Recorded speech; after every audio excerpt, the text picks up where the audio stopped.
This is turn 56 of Degeneracy. First and most importantly, we managed to get Marignon to agree to a non-aggression pact, mostly just by stressing how large and scary Agartha was.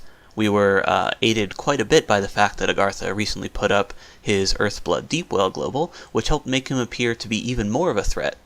Atlantis, meanwhile, is having none of that, and yeah. While Marignon did tentatively to agree to the NAP, we haven't set borders yet or anything, so both of us are still doing a little bit of combat with each other, although not too much. But this is definitely Marignon because he's the Blood Nation. So these two Balaks are being fired at our large stack, and we actually lose 3 of our Lizard Shamans, so that's like a huge hurt. Luckily, however, we had brought extras, so we can still cast our Mass Protection and other important buffs with that army. Here in Tiradir, we basically are just capturing one of the dead provinces along our border back from Marignon. Here in Bakar, we run over one of Agartha's fortresses which he was not actively patrolling. Here in Pranda, a large stack of mages and crossbows raids back one of our provinces.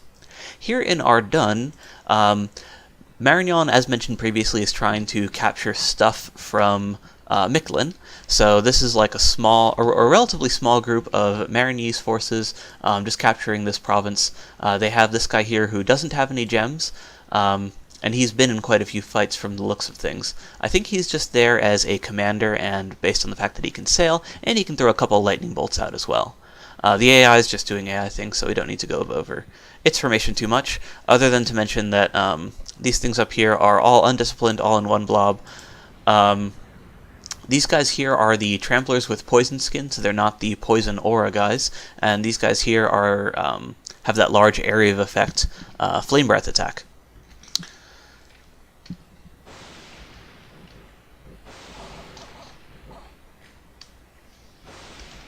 Marignon's line formation is partially disturbed thanks to the fact that those very fast wolves run in ahead of everything else, but they're still not going to be like surrounded or have any other issues with that, and because these guys here were all in the same squad with the wolves, all of the actually valuable fire drakes and tramplers are running away thanks to the fact that the wolves ran in and died so quickly.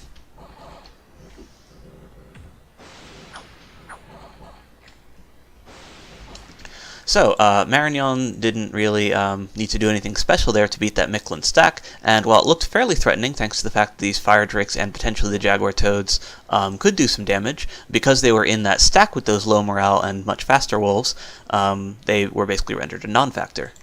We, however, were attacking that same province, which was owned by Mictlan, and things are looking rather more one-sided in this fight, just based on the fact that we have so many more guys than they do, and we have some crossbows on our side as well.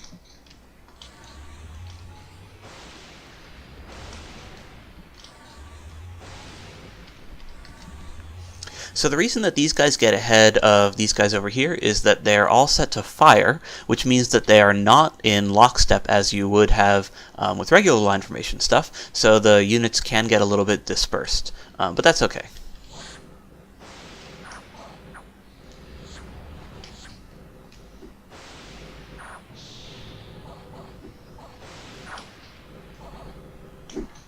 So with no anti-magic and no significant sources of magic damage from his side other than the lightning bolts from his one mage, weight of numbers actually does matter quite a bit, since while our ghosts are not particularly effective offensively, they're also not taking a whole lot of damage since these are all just like non-ethereal attacks, and because there's just so many more of them, they can eventually whittle down even the high protection royal guards.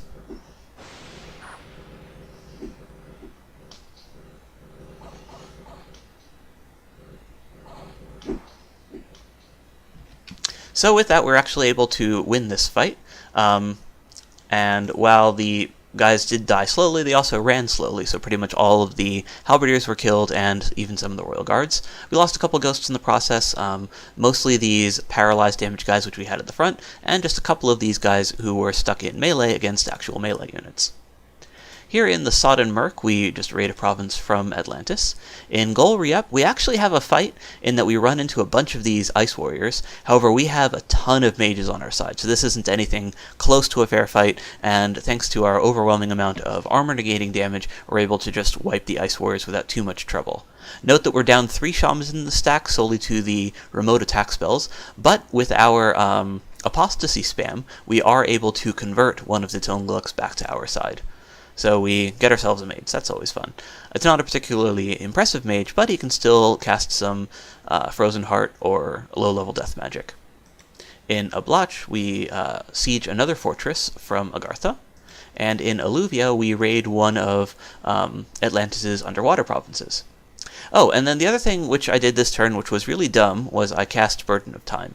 So this is a pretty poor decision thanks to the fact that I'm trying to woo Marignon, which is a blood nation, onto my side, and killing the population of the world makes blood nations less effective at blood hunting.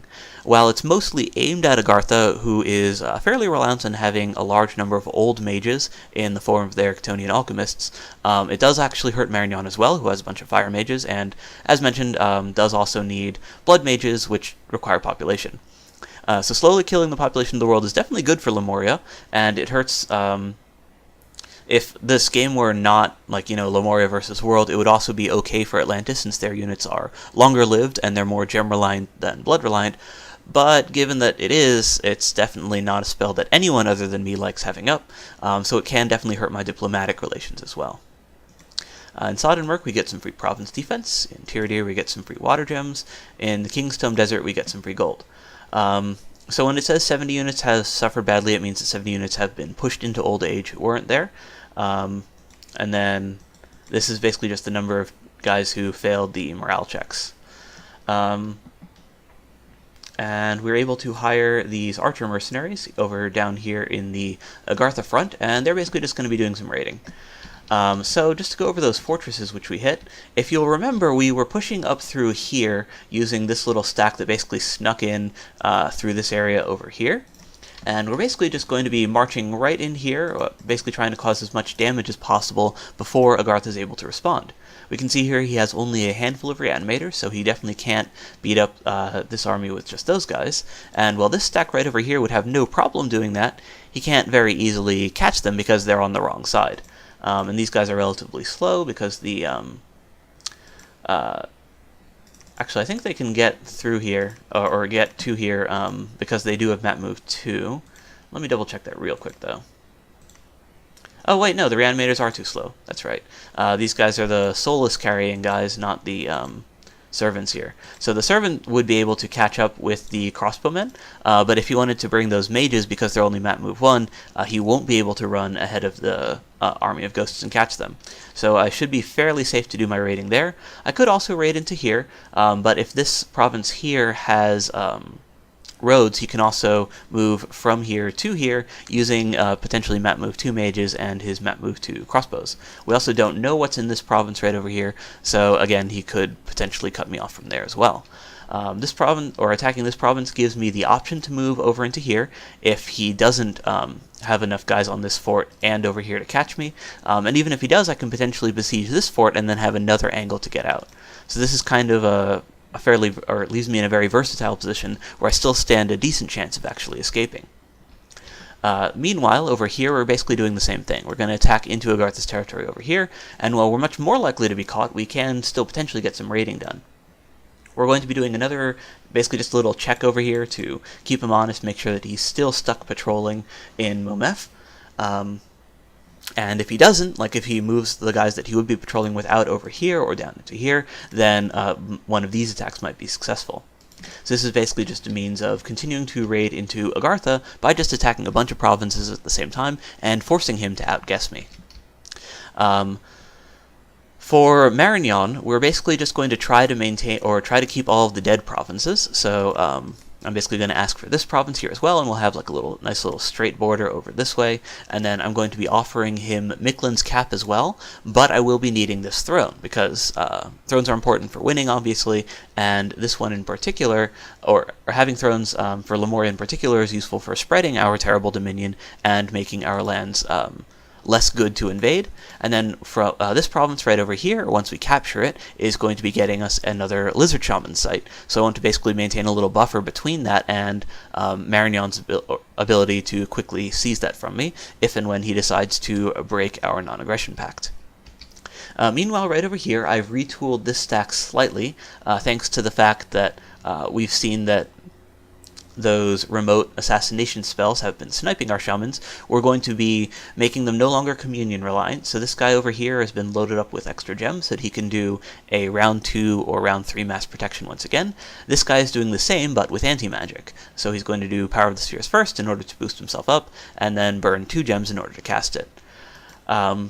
And then we're going to be regrouping over here with these crossbows, so we have a bunch of mages and crossbows together. And similar to the last fight, we're basically relying on dealing enough armor negating damage with our Shadow Blast and Nether Dart spam that we can actually chew through these high protection Ice Warriors, even in Cold 3. So between all that, we should be able to capture this province over here, and then have a threatening stack with mage support to basically keep these guys over here from besieging our Crystal Amazon province, or from taking this throne. So basically what we're going to be trying to do over here is essentially just distract Atlantis, keep him focused on this stack over here, potentially even besiege this castle, while these guys over here take over Joman, take over this thing, and then once we have enough of these excellent air astral mages, we can fight Atlantis with those as well. Meanwhile, everything else is just raiding. We're raiding Atlantis in the sea, we're raiding Agartha in the sea and on land, and then we're basically just going to be trying to wrap up the Mictlan thing over here, and while we're not getting the capital itself, we're still getting some very valuable provinces out of it, and a hopefully peaceful border with Marignon. And while we are going to be hoping for peace and pushing for peace, we're not going to be relying on it, and we're definitely going to be trying to keep some of our Wind of Death casters over in this area right over here to be able to instantly punish Marignon if he does decide to attack us once again. And that's the turn. This is turn 57 of Degeneracy. Marignon jokingly asks for pearls to dispel the burden of time which I just put up. And Atlantis is showing his determination in fighting me by absolutely spamming out these Tupalax. And while some of them fail, many of them are actually successful, and they kill these Lemur Acolytes. And while the Lemur Acolytes are my least expensive summoned mage, aside from the Raven Nuns, of course, they are definitely worth the trade, especially given that these are the guys on active deployment. Many of these guys have death gems, if not an actual item, and while they're not all successful, they're able to do a whole bunch of damage to that army and basically help keep me at bay. In Faircliff, Atlantis is attacking me with this werewolf thing. So this spell, if cast from like the actual nature spell, isn't particularly threatening just because it's relatively expensive, but I'm fairly certain that at this point this is actually from the Soulstone of Wolves, which is an artifact which lets the user cast this spell for free every turn. So Atlantis, by having the Soulstone of Wolves, can essentially just tag a province with these guys every turn, basically just check it, and while Lemurian PD is usually going to be enough to not have to worry about that at all, since we have that Fear commander, and wolves themselves are not very threatening, he can, if the werewolf escapes, just build up a large number of them, which can continue to spam wolves. He can stuff his own forts with wolves and wolf summoners to basically make sieging him a pain. This is just like a very versatile artifact, and one of the best ones in the game. If I had it in his position, I would probably be casting it on friendly lands and try to build up wolves that way, because they're just not very effective at raiding, given that the wolves themselves have, while they have decent morale, they're just very squishy. They don't do a lot of damage, and they will basically just go to have trouble taking on just the Lemur Centaurians. Here in Momef, we run into Agartha's defending stack, and it seems that he has a bunch of long deads, most likely from Tomb Oracle reanimation, and then the reanimators themselves can produce replenishing long dead, or in this case cast Wither Bones to get rid of the ghosts. In the Black Gorge, we successfully raid one of Atlantis' underwater provinces. In Hobergdorf, Agartha successfully takes back one of our provinces, with basically just by relying on a bunch of blind fighters and death mages. In Pescan, we raid one of Agartha's provinces, and this is one of the groups which or this is the group in the south that had the mercenary company. So this is actually potentially aiming to catch some of Agartha's guys, since the longbowmen can actually potentially do some damage. They're not particularly effective against the blind fighters, given that they have heavy armor and good shields, but they can still cause some damage, and also potentially tag mages and then do some more damage that way. In the Sodden Merc, we actually get bounced by Atlantis' army here, and given that these are the very tanky ice warriors, not very many of them die, but we are eventually able to hold them off long enough for the crossbowmen to cause enough damage to force a rout. In Oblach, Agartha just has no problems retaking a province with a bunch of reanimators. This was just like a sieging army where we had left a single Velite behind. In the Cracked Earth, we run into some Tomb Oracles and Long Deads. This is that fortress, if you'll recall. So he is definitely still patrolling it, so we just lose a bunch of ghosts. In Fast Deer, Agartha is once again just retaking a province with a large number of mages, as seems to be the trend. In Ardun, Micklin sends a bunch of basically the same army of crap that Marignan defeated, and this one just dies to province defense, since this is one of our crossbow province defense. In Bakar, this is saying it's an undefended province because this was one of the fortresses which we declined to leave a ghost on. In Anfalia, we are able to successfully take that province in spite of losing some Lemur acolytes. They might not have even been part of this army, but I assume that some of these Tupilaks were there. So yeah, we lose a couple of our Lemur acolytes, but we still manage to take this province at least. In Ocean of Despair, some Snow Warriors take back a province. In High Ocean, this is also that Ravenant leading a bunch of ghosts underwater. In Gerthug, we are defeated by province defense. This one is basically just because the AI had way too much province defense on the fort, and when the AI adds enough province defense, they get a one of their priests and a bunch of sacreds. So with this huge blob of guys, they're able to repel my relatively small cadre of ghosts and crossbows.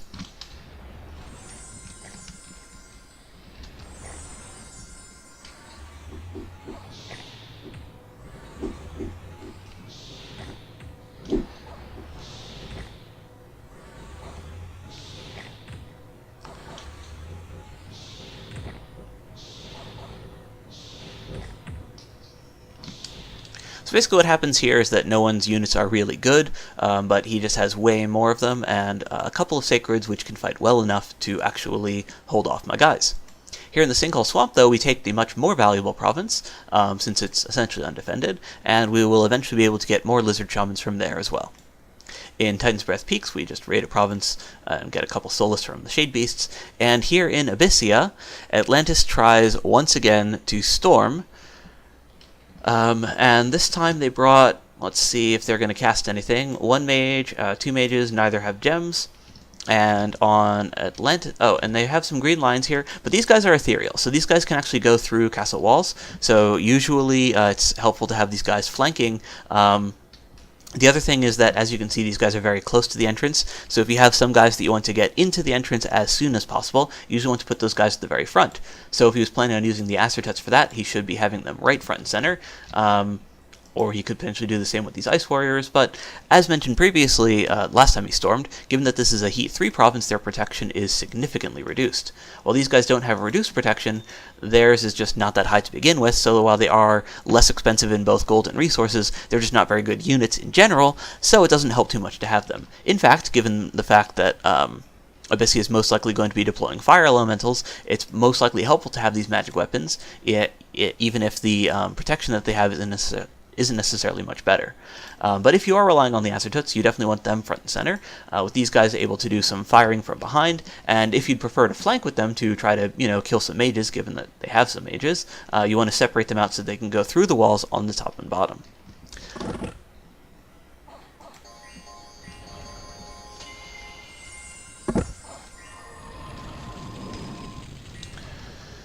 So, these guys are, I'm not sure if they're set to hold an attack or if they're just like chilling for some reason, but the Green Lions went in first, so they're inside the castle, and these guys are maybe making some fire elementals, we'll see.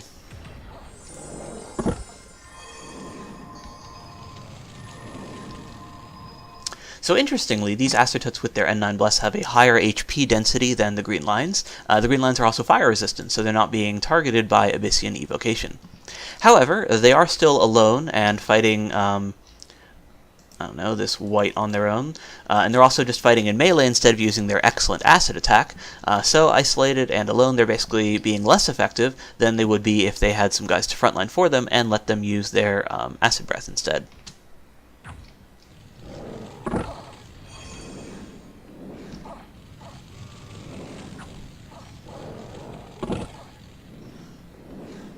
Abyssio's god goes into the fray, well equipped with the random garbage that it found in its toolshed, but that at least gives it a modicum of protection. It's actually quite a lot of protection, and part of that is the fact that it is an N9 god. It's also the case that if they had some sacreds, those guys would also be super beefy, thanks to the fact that they would be auto-blessed from the god. But as is, the god is sort of just holding the gate all on her own, right there at the front, which is not usually what you want your god to be doing unless it has a vine shield, but she's just going to try to make it work. More importantly, though, all of these guys are just sitting in falling fires and fireballs, and they are also all on fire. So being on fire is bad because it makes you burn and it's hot and unpleasant, and Atlanteans in the late age are not fond of fire at all.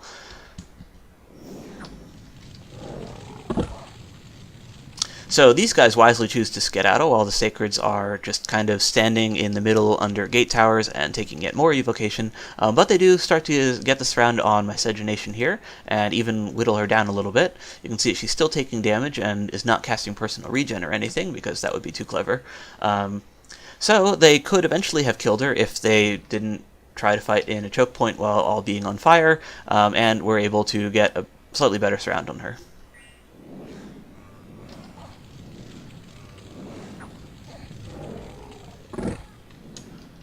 So with these guys routing, that's actually the bulk of Atlantis' HP that's already gone, and while these guys are very nobly not dying at the front in spite of being sent in on their own unsupported, well, I guess they've been whittled down a little bit. They are still not using their acid breath, and they're definitely not helping to actually kill the god here.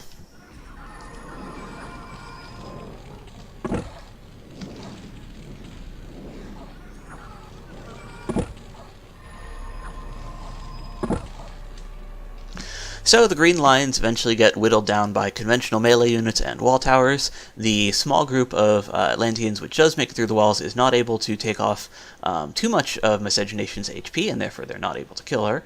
And then the rest of them are routed thanks to the fact that they were sitting under that flaming evocation for so long.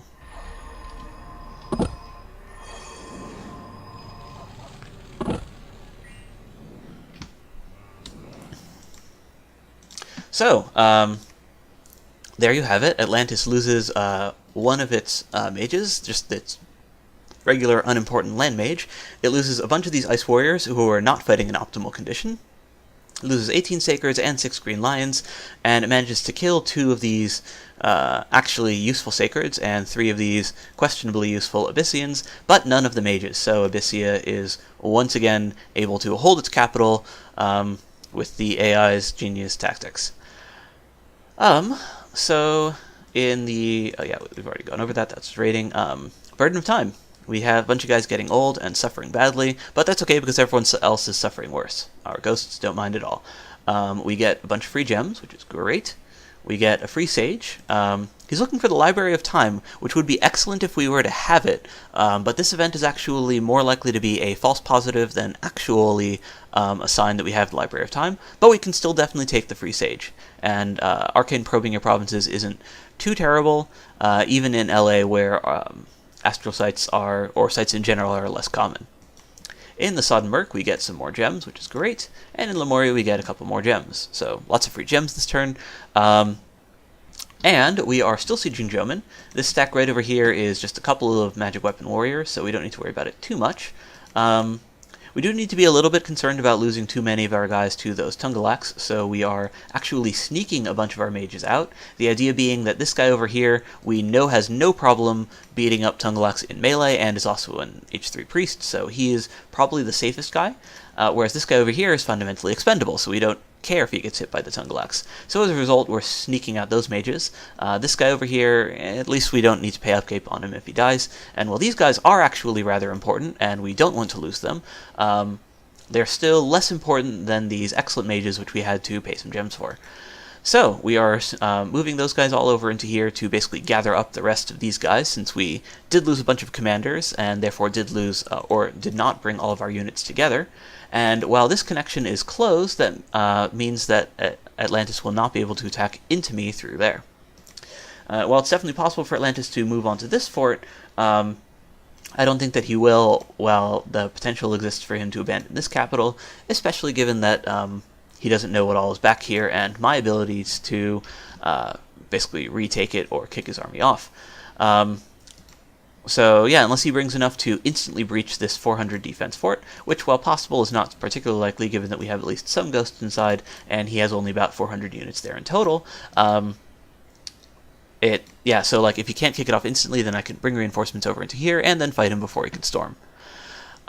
These guys over here all have like a reasonable number of mages inside, so it's reasonably likely for me to not be able to take it. I should probably have gone for the fort over here instead of going for one of these two provinces, because while I can't see what's behind the fort over in this area over here, it's relatively unlikely that he would just like move and patrol there, whereas this over here borders both of these guys, and there's a reasonable chance that Agartha would actually move to cut me off here.